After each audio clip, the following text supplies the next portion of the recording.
Good morning, everybody. Welcome to the Flow Show. Bit of a half day it's going to be for the Yanks at least. Markets over there going to be closing early, 1 p.m. Eastern Time US for stocks, 2 p.m. for bonds. But we'll no doubt be gone from the desks way before then anyway. Morning, Kay. How you doing? Morning, Ryan. Morning, everybody. Yep, doing well. Cutting the week in half already again.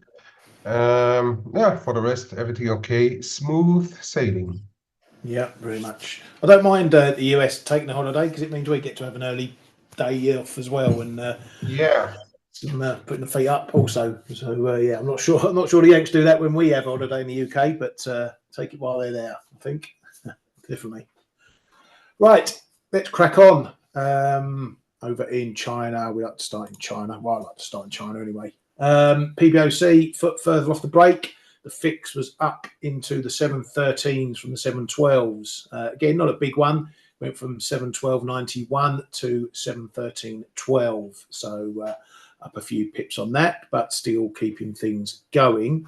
We did have a bit of data out, the Caixin PMIs, which came a little softer. I thought this might have been a bit higher on the back of that data. But it wasn't. We've just hit this bit of a traffic zone, 731, 732s in there, which I've been waiting for.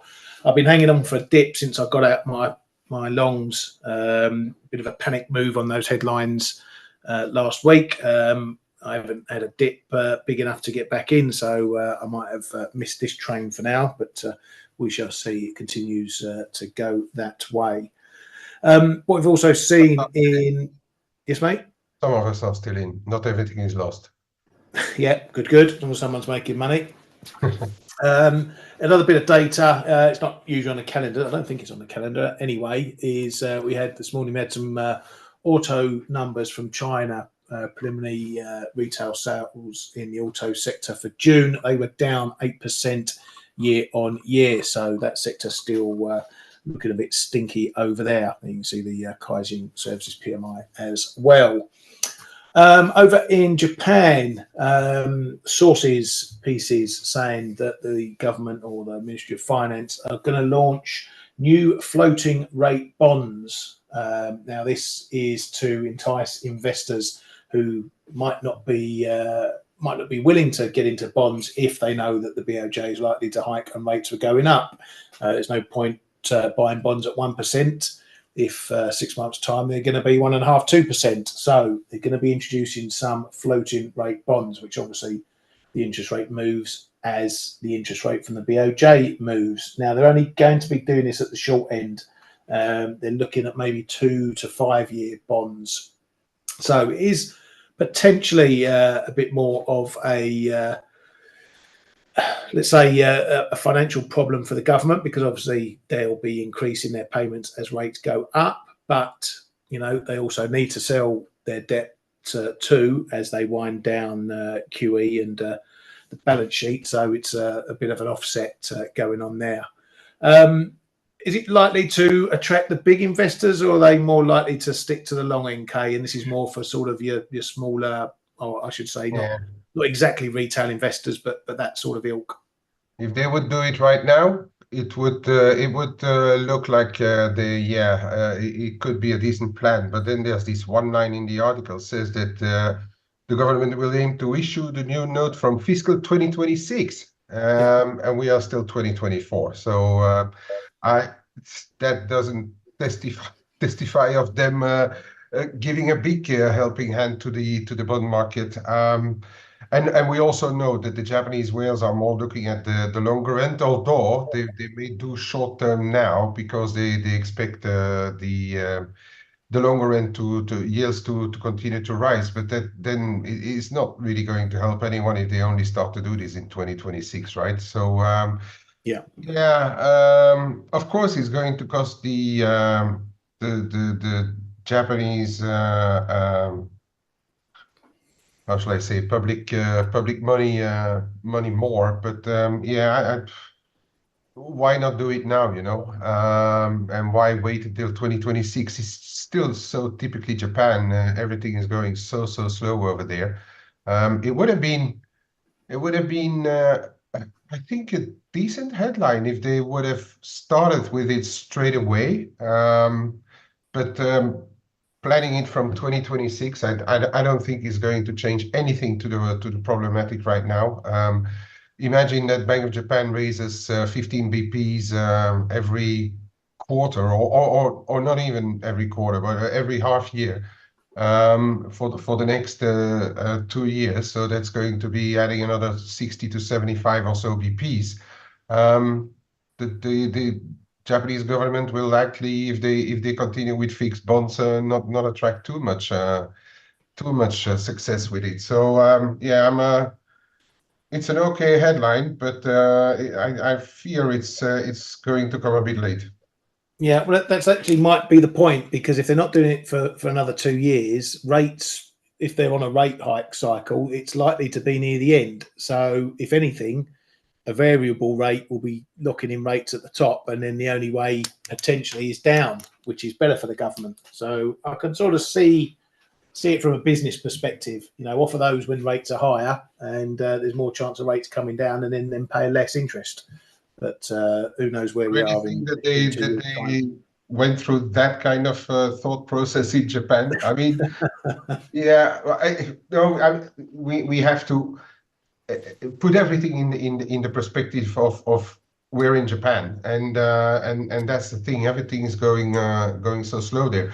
If it is to entice the market to attract the market to continue to buy their bonds, you do it now, and then you give some incentive to the market Yeah. to do it. Now it's, if you look at it from your point of view, it looks like the government is taking the piss, really. Yeah, that'll be a first. Government's taking the piss. Anywhere Well, else, anywhere yeah, else, I suppose so. Well, we shall see what comes of it anyway. Now, you may recall when we first started with Kishida and Abe and these wage hikes, well, pretty much 2 years ago now, when they first started hiking wages and stuff. One of the things I said we should look out for is how that impacts the economy, because obviously if you're raising wages, people getting paid more, the government's going to be raking in more tax. Well, the Finance Ministry just issued their tax income statement, shall we say, for fiscal year 2023-2024, and it stood at a record 72.1 trillion. Now, obviously, that's not just income tax, that's taxes in total. But that's going the right way for the government. This is virtuous economic cycle. That's Kishida's key line there. That's his plan. This is it in play: raise wages, raise spending, raise taxes. It's trying to get the snowball rolling down the hill to a better economy. And for now, it seems to be going their way slowly, as we've been noted. Rengo, the big worker association, has come out with the final numbers for all those wage hikes. It's a bit rearview mirror stuff, but anyway. So the average for wages stood at 5.1% versus 3.58% last year, 2023, the highest in 33 years. So that was from the final survey. They cover a lot of firms and businesses. We don't know what the total national wage hike is. I don't think, when we get those numbers, I don't know, but that's for the largest union group anyway, the ones we've been watching. So again, good news, going the right way, and we'll have to see what happens next year. Right, PMI data again today, services sector front and centre this time.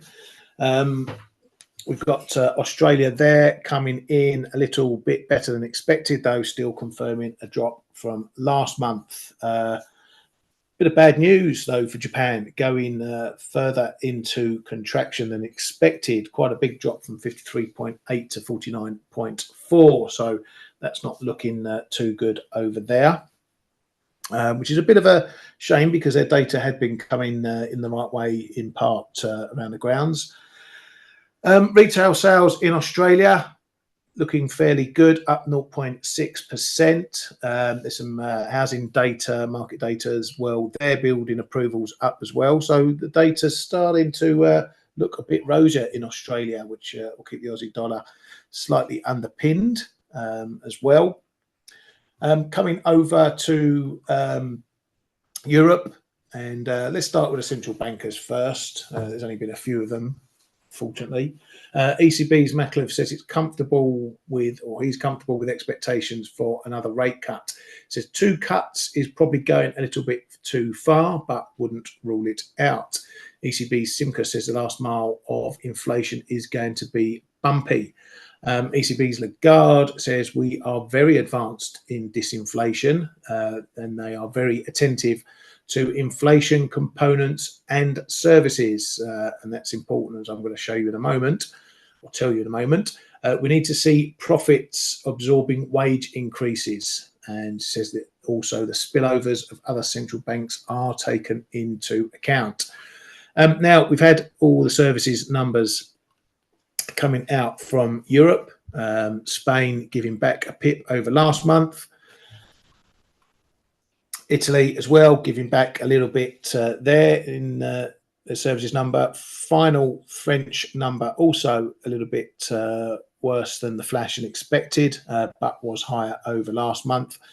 Germany too, a drop back from 53.5 expected to 53.1 from a prior 54.2. And then the pan-Eurozone number pretty much reflecting those as well. Now, the key thing that I took from these services numbers is that cost pressures are easing, and in some cases output pressures are easing as well. So that's Lagarde talking about services inflation. We hear it a lot from a lot of central banks that services is really the sticky element of inflation, and the service sector is the biggest sector for a lot of these countries. So this is all going right for the ECB, that they're getting a softening in these price pressures in services. So doesn't mean they're going to cut in July, but it just means they're still on the trajectory, and Lagarde's comments there very apt to that.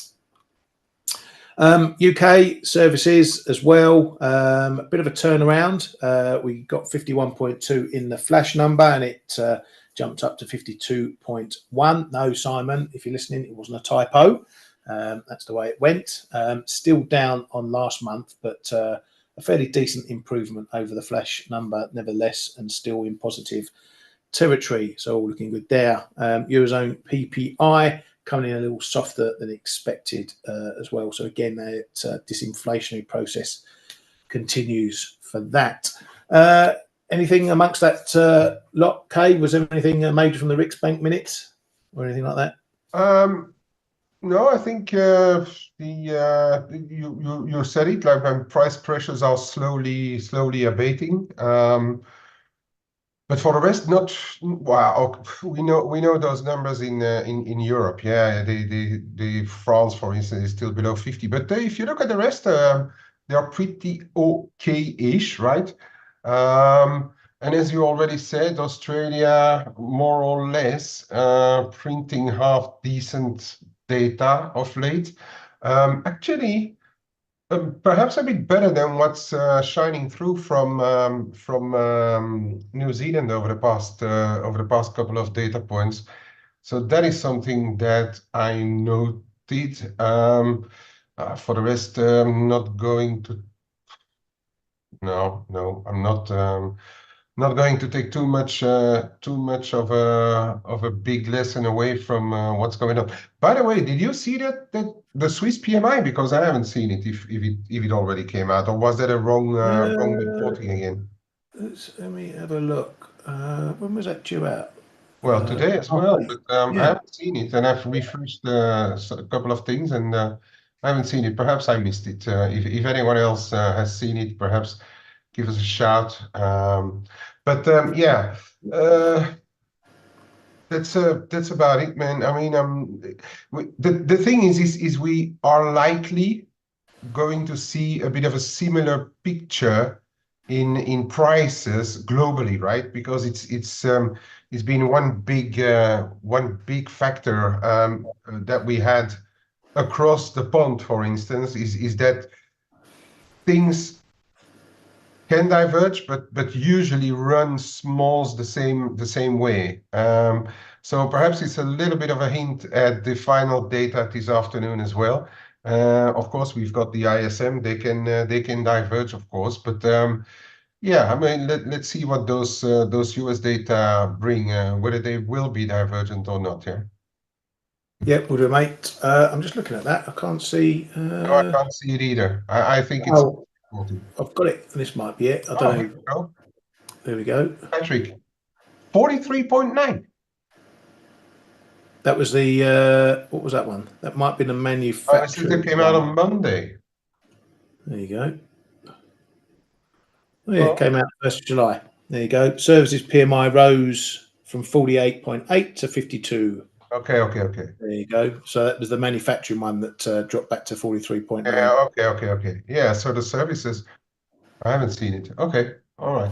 Yeah, there you go, mate. I'll chuck it in the chat room. Not that it had too much of an impact on the Swiss franc. It's that number above 50. Yeah, no, thank you very much. And yeah, thank you, Patrick, for that as well. Patrick and Mark. And Mark, look at that. Everyone's jumping on it. Good to see. Right, let's move it on then over to the other side of the pond. We had a little bit of data out yesterday. Canada manufacturing PMI was expected to pop up into expansion. That stayed unchanged at 49.3. We've got the JOLTS numbers, which once again shows you can't trust the data for more than 5 minutes. It's been trending lower, feeding into that jobs market softening moderately narrative, and then it pops up back above 8 million to 8.14 million. So just when you think things are turning, they go back the other way. JOLTS data it's a bit old hat. It's 2 months behind everything else, but it is looked at quite closely. We had Fed's Powell out and talking the book, shall we say. He says disinflation trend shows signs of resuming. We have made quite a bit of progress on inflation, but we need to be more confident before reducing rates. We're getting back on the disinflationary path. We need to see more data similar to what we've been seeing recently. The data does represent significant progress. And the unexpected weakening in the labour market would also cause a reaction. It says services inflation is usually stickier and tied to wages, so echoing what we were saying earlier with Lagarde and co. It says wage increases are moving back down towards more sustainable levels. Expects inflation may return to 2% late next year or the following year. He also says he's seeing effects of higher rates in the housing market again. So he's picking up what we've been talking about for the last couple of weeks or so. But he's given more hints that inflation's going the right way. But then that comment that inflation may return to 2% late next year or even the following year keeps the higher for longer message in play as well. So he's trying to guide market expectations without letting them go too far one way or the other.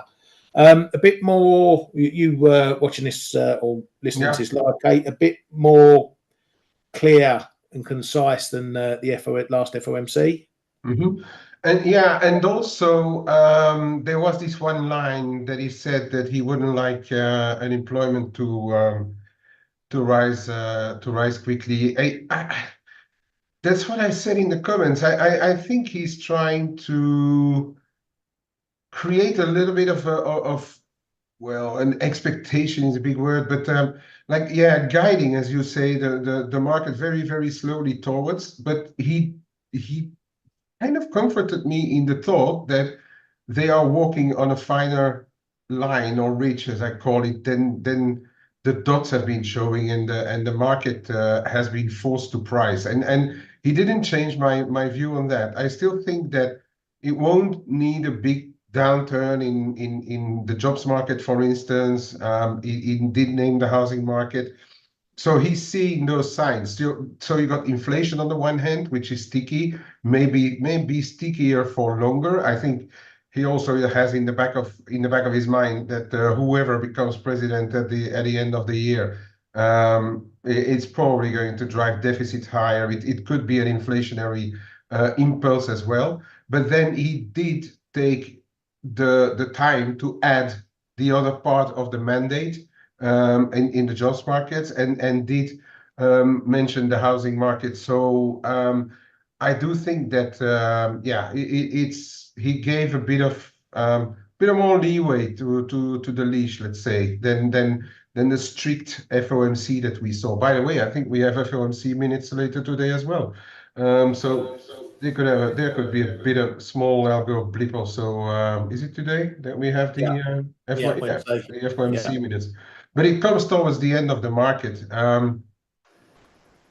So yeah, the US market for the best part, the equity market will be closed already by then. But I don't think we will see too much surprises there. But yeah, I mean, for me personally, I think he's massaging the way that if they would need to cut earlier, let's say September or so, that it would not come as a huge surprise. Yeah, very much so. Do you think he's maybe making a bit of a rod for his own back by giving those comments? You know, if there's an unexpected weakening in the labour market, because obviously the market's going to guess what they mean by weakening. Is it going to be subtle misses? You know, unemployment rising to 4%. Well, he actually said that. He goes 4% unemployment isn't a disaster. No, of course not.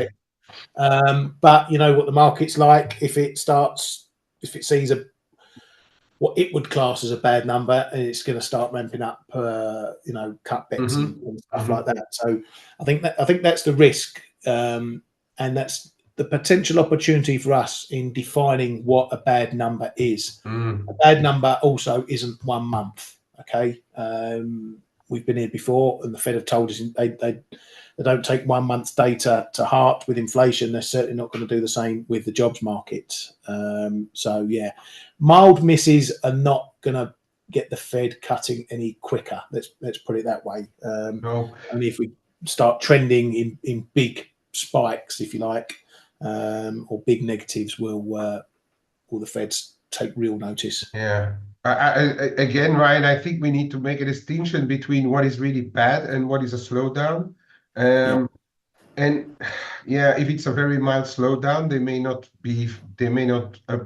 get the call to cut further, earlier. Sorry, but of course, if it's a big negative. But you know how the market is, right? I mean, it's sufficient that the unemployment rate ticks up to 4.1, that we get a number sub 100K, for instance, which is well below the average, and the ball will start rolling, because if you get like a mild miss, like as I say, 4.1%, for instance, instead of the 4 expected, which I think is still expected. Let me quickly scroll through. Yeah, still expected 4%. So you know how the market reacts, right? And it will take up the baton, saying like, oh, perhaps those dots are too tight.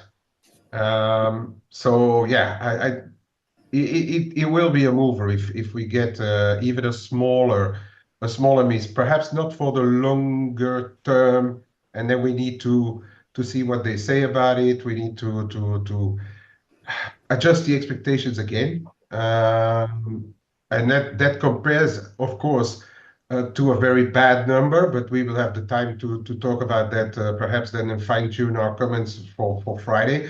But a real bad number will have a completely different impact in markets as well. Get a very mild miss, your equity markets will probably like it. The bond market will like it. Get a very bad number, your equity markets might not like it. Huh? Yeah, exactly. Yeah, good point. Got to look at the scale of things, of crappiness, if that's what we get. Right, so here's what's coming up later. We have got quite a busy data slate. We've got ADP coming up at 1:15.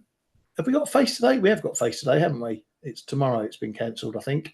Yeah, today I think we have one. Yeah, we've got Face today, so we'll be covering that live on there. Then jobless claims 15 minutes after that. Then we get stuck into the PMIs again. We get the final S&P global PMIs, and then we get the big ISM services later on, and squeezed in between that is factory orders and durable revisions. So plenty to keep us ticking over. Probably after the ISM, liquidity and interest will drop off a cliff. So I know I've got a list of shopping the wife's given me, so I know where I'll be going, much to my distress, but there we go. We love and live, or live and love, whatever way around it is. Right, let's have a look at what's going on. Going to start over in oil markets at the moment, because they're continuing to... We've had this, obviously, the reaction to the storm happening in the US there and its potential effects. We've seen a little bit of easing off there. There was also, you also got the oil inventory data, which I think was quite a big drawdown overnight, which would have added to these moves. Was that right? Was it a drawdown in the... Yeah. Yeah. A big draw of 9 million barrels. Yeah. Very big. Yeah, and we got we got the main EIA data out later as well, so that might take it away. Expected oil inventories to come down by 0.4 million. So let's see what that does.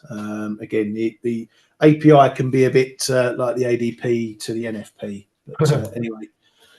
We know the levels we're looking at for oil around this 82.50 area, 82s, down to 80.5, $80. That's the main area of support, shall we say. It's been resistance and support long enough. So those are the key numbers. If this storm stuff passes by without too much problem, then we might see a bit of easing as we've already have. So keep an eye on that. Again, the loonie not really paying much attention to those moves. Dollar CAD remains stuck, though we're back below 137s again, maybe having a look towards 136.50. I traded off that before. I'm out all of that longs. I've got a longs from a bit lower down in that move there, a little bit still on. I might have a little sniff again at 136.50. I'll see what's happening, what's driving it there. Obviously, this big data, 28 pips away. I might just let it go and see if we get a move down to the bigger 136. But otherwise, happy to keep trying to play this range while it lasts for that one. Euro sterling, and don't forget, Ali. Yeah, we'll have a look at cable and Kiwi. Anything else? Chuck it in the comments for us to have a look at. Give us your view as well. Don't just say, look at this, look at that. Tell us what you're doing also, and what your perspective is too. Euro sterling, I'm still hanging on to this one. Election tomorrow in the UK, obviously. So that's going to be the big thing. We won't know what's happening until the early hours of Friday. So if you're not going to be up and about and you've got some pound exposure going into Friday morning, be careful, because the results come out, the markets will be moving overnight, particularly towards the early hours. So from 11 o'clock, midnight, 1 o'clock, you'll get the first actual results, because there's two, I think I mentioned this, there's two constituencies in the north of England, Newcastle and Sunderland, who traditionally have a race to report the results first, because their counting office is like 400 yards down the road. It's like a foot race down there. And they were the ones who brought the first Brexit vote results that famous night. And it did cause one of the biggest moves. We saw cable coming off 500 pips, I think, on that first result. So 11, 12 o'clock is going to be when you see the first actual results, and can be the main market mover. And then the rest will be dribbling in throughout the night. So again, if you're trading a quid through Thursday night into Friday, but you're not going to be at your desk or awake, make sure you have yourself covered either way. I don't think we're going to get any huge moves, because the market pretty much banking on a Labour majority, but there still might be a bit of a knee jerk on some of those results, or if there's any shocks that we're not aware of. So just be careful for that. I'm staying short on this one. So I'm tapped a bit up the top here. I'm short a bit in the middle here. On average, I'm doing okay, because I'm a bit more heavy on the top one than I am on the middle one, and we'll see what happens with that. But I'm looking for a bit of a pound reaction, bit of pound gaining once all is confirmed. That's if I'm still in the trade when it happens. Cable, Ali. Well, we've had another little look down at the low 126s, and it's held again. So this is becoming a really significant area of support. Call it 1020s down here, just ahead of the big figure. We're bouncing back up, we're tapping our head on the 127 level. So decent bit of range if you want to be picking the bones out of that between 126s, low 126s and 127s. Again, what happens with the US data today, I wouldn't be banking too much on that 127. If it's bad data, we're probably going to be through that fairly quickly, maybe moving up towards that 128 area. So again, might give a bit of a range to play as well, a bit of an extension on that one. Kiwi, you're looking at again, Ali. Yeah, I'm on my hands on this one. It's still, after we had this decent move up, it's still looking a bit weaker. You know, we're still getting these lower lows, lower highs as well. You're short at 60.80, which is pretty much right on the zone here. We're mooching around the middle of this area. Haven't held a decent amount of time below the bottom of this range. If we do that, then we're probably heading to the fib at least, 60.41, just above that fib. So that'd be a good bit of profit taking there. One other one in Aussie I am keeping an eye on, as I've been mentioning, this Aussie Kiwi, because I do fancy trying a bit of a top range go into this 110, 111 area. So I don't know where I'm going to start. I don't know if I want to start just before 110 or maybe start against these prior highs, 110.20s. I don't know. I might do just a few little bits, pieces all the way up to the high 110s with a stop above that 61.8, the big figure. But I'm looking for a short there just to see if we play the range and hit the top. I know this Aussie data has been getting a bit better. I know the RBA have turned a little bit more hawkish, inflation being a bit more sticky. I can't see them hiking significantly if they choose to hike. So I think there's going to be a limit to how far the Aussie gains on this one. Kate, I'm going to bang it over to you, mate. Not much else going on. We're seeing dollar yen knocking up, but towards 162s. It keeps going. It keeps going. It keeps going. I don't think we're going quite fast enough yet for the MO. It's going to be interesting to see what happens to this with the US shut, because that will definitely get the speculative nature being questioned on that if we continue to get moves when the US isn't at the desk. So that's something we'll have to keep an eye on. Intervention watch when the US is closed. They might want to get a bit more bang for their buck, you think? Perhaps perhaps with the US closed, and with the warnings that we had by Yellen, you know, in their treasury reports and stuff, they may not intervene if it's quiet. But I'm a bit worried for Friday.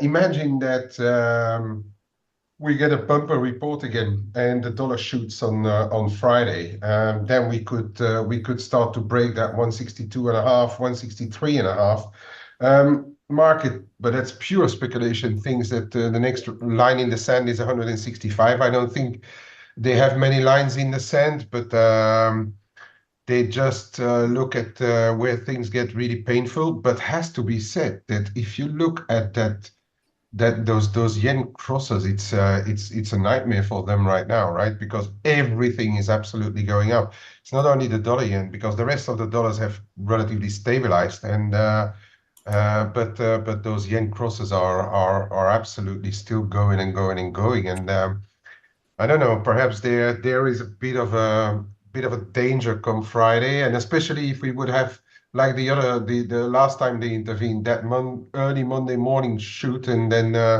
they intervene. So I'm really not countering it. I'm again thinking that should I buy a short-term put just for a week or so, buy a 159 just in case they they come in, that should be relatively cheap if you look at the options. So 1 week 159. I think we should be able to get that for around 10 pips or so. I could see myself do something if like kind of tomorrow or so, you know. Yeah. But it's just playing the interventions. If you don't play the interventions, what's the value of being long yen around here? And I'm asking this question every day, and I still don't see it, because stand in front of those process, the next morning you look at another 50 points higher in either one of them.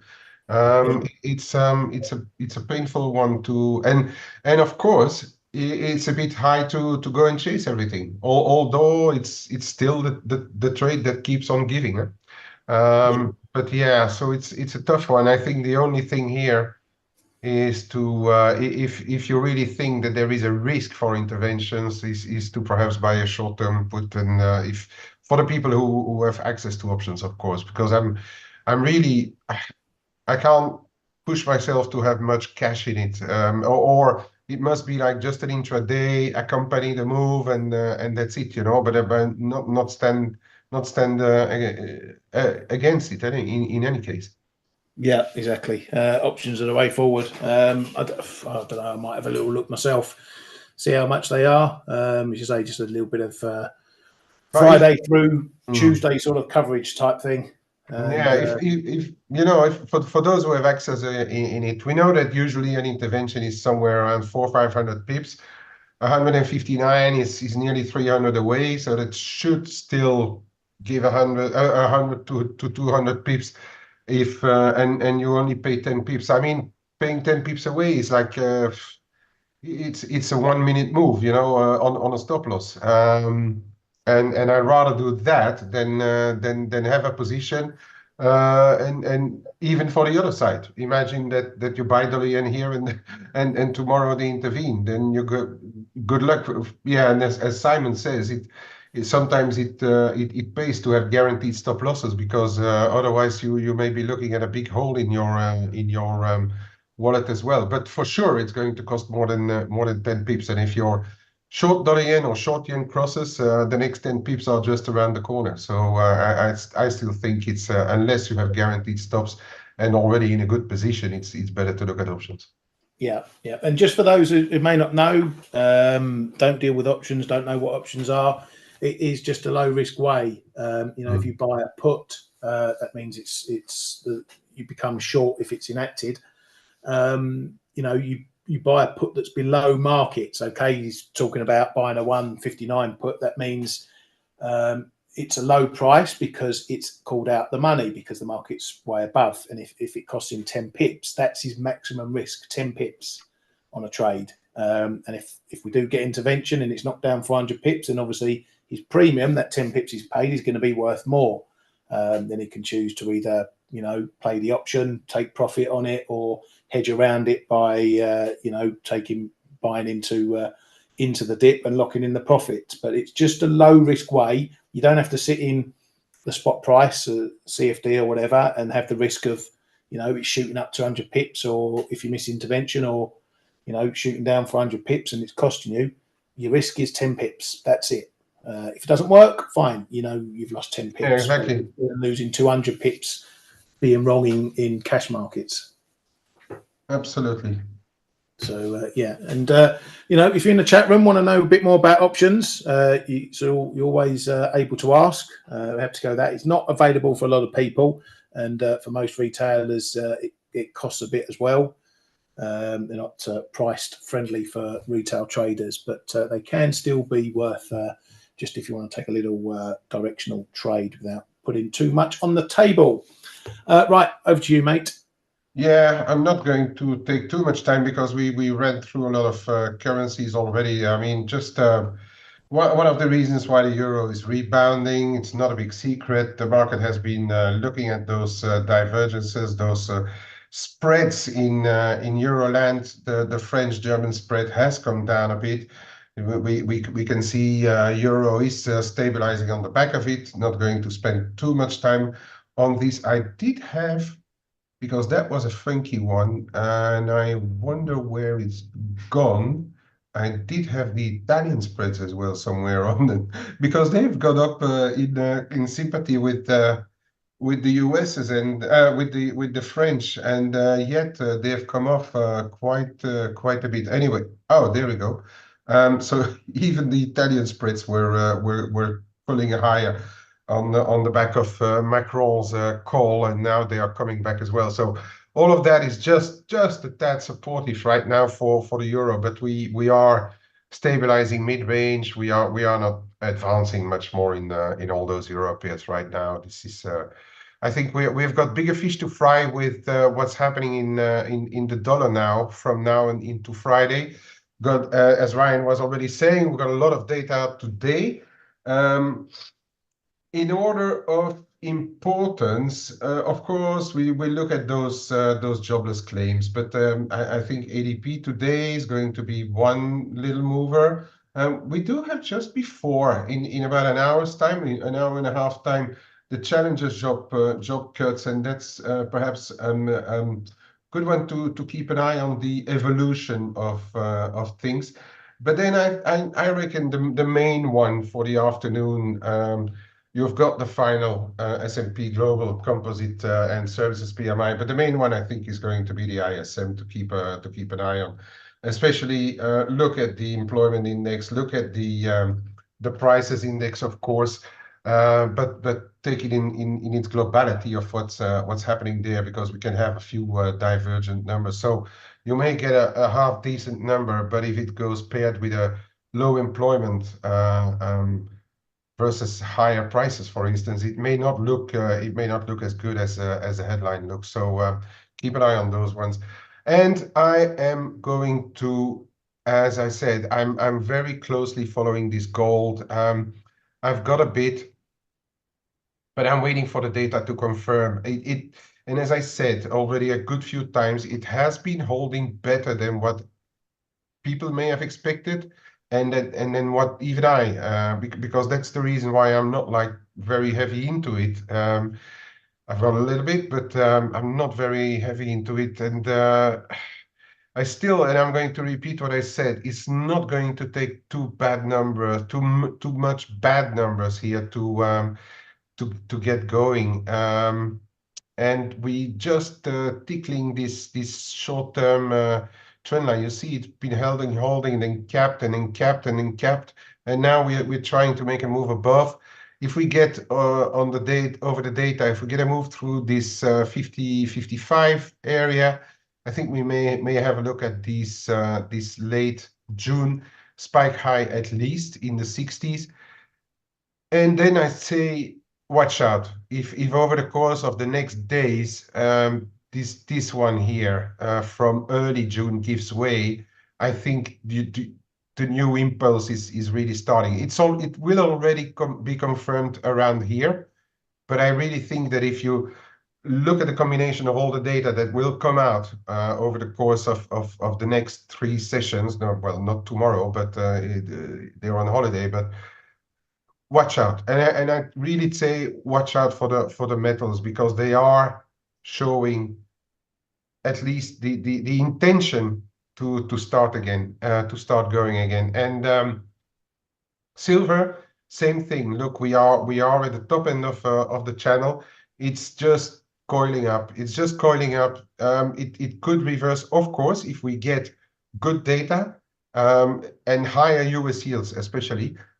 This could come off again, but we have also already seen that for silver, for instance, the data should not be too bad, because if the data are really bad, being an industrial metal, of course, this may underperform gold, for instance. Then gold will fly much faster. But this could do with like mildish data, not too good for the dollar, and then I think it could also push through. The metals are holding up better than what expectations may have been. That is still what I find of it. And then, yeah, coming back to that dollar yen, as you see, there's a bit of extension here, 162.5. Then on the really long term, there's something going on in the 163s. Now, I may wait for not for all the data, but perhaps the data this afternoon, if they still show a little bit of positivity, wait for an extra push higher and then buy a bit of downside. But we're coming into that very, very long term, in that very, very long term. But I failed to see, it was from 1975-ish here, right? That you had that Yeah, yeah, really that's the one. long term, which is around 77. 164.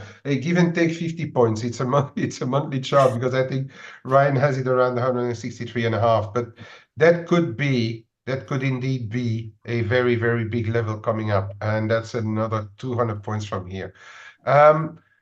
So yeah, as I said, still very, very tough because if you look at all those yen pairs, look at the euro yen, fresh highs, Aussie yen, fresh highs, Kiwi yen, fresh highs, you name it.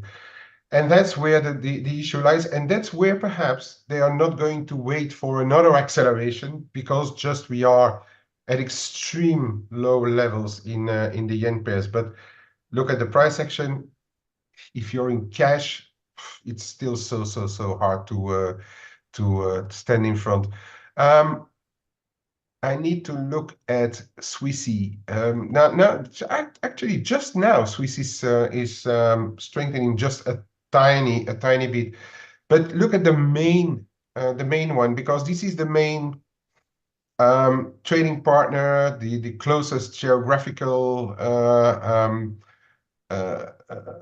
neighbor as well from Switzerland, the euro. And despite all the shenanigans that we had around like European elections, etc., it's still moving higher. So this is still one. This is one that I'm using for a bit of a medium-term view on what could happen to Swiss franc, and perhaps not even trading it, but just keeping an eye on it. Okay, as I said, today we just come back from levels, and I think people have spotted a bit of resistance coming up here in the 30s. So we ran up to 30 yesterday, or very early doors, yeah, very early doors today, and now we're coming back a little bit. But this is one that I like to use as a barometer to do all the rest. And for as long as we are in this kind of grind higher for Euro Swiss to go up, I think the other pairs are also supported, such as Sterling Swiss, for instance. And I'm actually, but it's a real tiny one. I've re-entered just a very small one here. And stuff like we could add Kiwi Swiss to it, although Kiwi is not looking that buoyant anymore, to me at least. I may switch. I may switch soon, into another pair. I still think Swiss is on its way back to a bit lower levels because of the rate cuts, etc. Are we ready for a bullish breakout in the Aussie on the? But we know what all the central banks are saying. I think really for what's coming now, it's a case of what the dollar is going to show us, Ali. It's all going to be dollars from here for the rest of the week, in my opinion. We know, but we know the RBA is a bit more hawkish. But look, I mean, we are struggling, right? We are struggling with those levels up in the high 66s. I still think we need to get above 67 figure 10 to feel very comfortable for it to go higher. If not, we can just hang around in the range, respect one or the other trend line somewhere. But I still think that for the more medium term, the danger zone is really 65.80. But in the meantime, we're tightening up the range. So this is something that just look at this range and trade what it is telling you. And I would say again, for the rest of the week, watch what the dollar is doing, guys, because this is going to be one. And then just one last word, if I may, Ryan, and I know, and I'm seeing the time here. We are trying. We're trying. This is not the first time that we're trying the cable, but we're trying. It's 127 again. I would still think that we need to break and hold above 127.20. We had this spike higher and then came back straight away. We tried over 127, failed. We tried over 127, failed. We're trying again, okay? So this is one where you're going to have to combine the UK elections and the US data. I expect, and I don't know what you think about it, Ryan, but I expect sterling to be on the move in the next 48 hours and come Monday. I don't know what you think, but I expect sterling to move, really move, more than its 50 to 100 points. Yeah, that's quite possible. Yeah, and it might, cable, if it dips, depending on your viewpoint, that might be a dip worth buying. We know where the support is down in those low 126s, but I'm still happy to do that in euro sterling. It's a bit slower, but if we get down to 84s, low 84s, I'll be happy with that over the election stuff. But we shall see. So yeah, I think. And then obviously we've got the French elections at the weekend, which still present a risk. If it's a hung parliament, you could see some flows out of France back into, and over into other countries and into the UK. Close proximity, economy ticking along. So yeah, markets like to go where there's a bit more certainty, particularly if there's political certainty. So yeah, there's all roads seemingly point to a better quid over the next few days. But I kind of agree. I kind of agree with Gavin that the French elections are perhaps still a bigger risk than the UK. We haven't talked about it, but as we expected, there's a lot of left side candidates putting out just to give everybody a chance to fight against the right. But we'll talk about that on another show. And to reply to Ali, and then I'm giving it back to Ryan. Really, which side in sterling? Well, euro sterling is still looking a bit heavy. Cable is trying.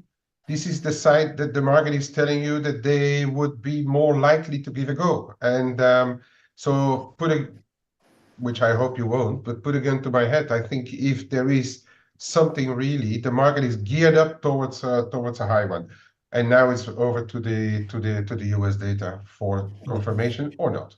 Back over to you, Ryan. Thank you very much, mate. Just quickly, I'm going to tell you guys and girls again that anyone who takes a trader funding program in the month of July, I've just put the link there in the chat, will get a free 45-minute session with Blake. He can talk to you about anything or go over the TFP with you. That's for anyone who takes an account, even if you've had one before, I believe. Remember, taking a TFP account is a pretty low-risk way of scaling up your trading funds if that's what you want to do. Your only risk is the evaluation fee. Okay, if you go and make $1 million and lose 2 million, you're not liable for any of those losses. So doesn't matter what you do, your maximum risk is always your evaluation fee. And there's been a few dodgy companies going pop. It's become a bit of a shark fest at the moment. Make sure you're with a company that you can trust, that does pay out, isn't going to disappear off the face of the earth the next day. But it's a bit of a wild moment at the moment, and the strong will survive and the weak will crumble. And you will have access during your evaluation. At least you will have access to our chat room as well, which Andy. So that means that we are putting our shoulders behind everything as well. So you're not alone in making your or taking your assessment or trying to succeed. There's loads of us in the chat room to help you with it, and not only us, even the people in the chat room are all very helpful. Yeah, exactly. So stick with a name you can trust, which is us at ForexAnalytix. Anyway, on that note, have a great day, everybody. Thanks, Kay, as always, and we shall see you all tomorrow. Have a good one. Hey traders, this is Blake Morrow with ForexAnalytix. Thanks for stopping by our YouTube channel. Don't forget to like these videos, share them, and subscribe to our channel so you don't miss any of the content that we provide here for free. Thanks for stopping by. I'll see you in the next video.